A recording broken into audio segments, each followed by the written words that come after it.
तो यहाँ पे पहली बार रिप्लाई आया प्रिंस नरूला की वाइफ का। Prince Narula versus Elvish Yadav past में जो भी कंट्रोवर्सी हुई थी उस चीज को लेकर, जिसके बाद वो लड़ाई आउट ऑफ शो भी जाने लगी थी एंड फिर वो दोनों एक दूसरे को पोक एंड ट्रोल कर रहे थे। फिर वो बात लड़ाई तक पहुंच गई थी एंड अब इन सब के बाद प्रिंस नरूला की वाइफ यूका चौधरी का इन सब पे क्या रिप्लाई आता है, उनका इन सब पे क्या परसेप्शन, उन पे उन्होंने क्या रिप्लाई करी, आप लोग खुद देखो।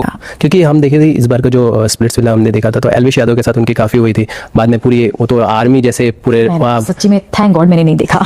मैं समझना चाहता हूँ कि लाइक अगर कोई शो है उसका एक फॉर्मेट है, वहाँ चीज़ें हो जाती है, बट उस फैंस जो जिस तरह से जैसे एल्विश आर्मी की फैन वो जिस तरह से पूरे पीछे पड़ गई थी और सारी चीज़ें, वो कितना सही है इस तरह। देखिए इमोशंस हैं, सबके फैंस के अपने अपने इमोशंस होते हैं एंड अब सही गलत आप बताने जाओगे तो आप इसमें इसी चीज़ में फंस जाओगे। जैसे मैंने प्रेगनेंसी के टाइम में अगर मैं बताने जाती तो मुझे पता था मैं फंस जाऊंगी।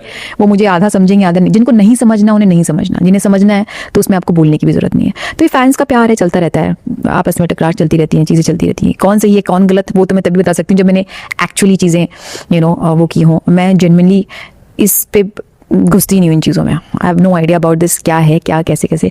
थोड़ा बहुत बीच में ट्रोलिंग हुई जब बच्चे इन्वॉल्व हुए थे, घर के बच्चों के बारे में बोला जा रहा था। मैंने कहा यार ये गलत है, बस ये मत करो, फैमिली को इन्वॉल्व मत करो बस। हाँ, बाकी जो कुछ करना है आपस में करो, चलती रहती हैं चीज़ें। It's not for life time, ये जिंदगी नहीं है।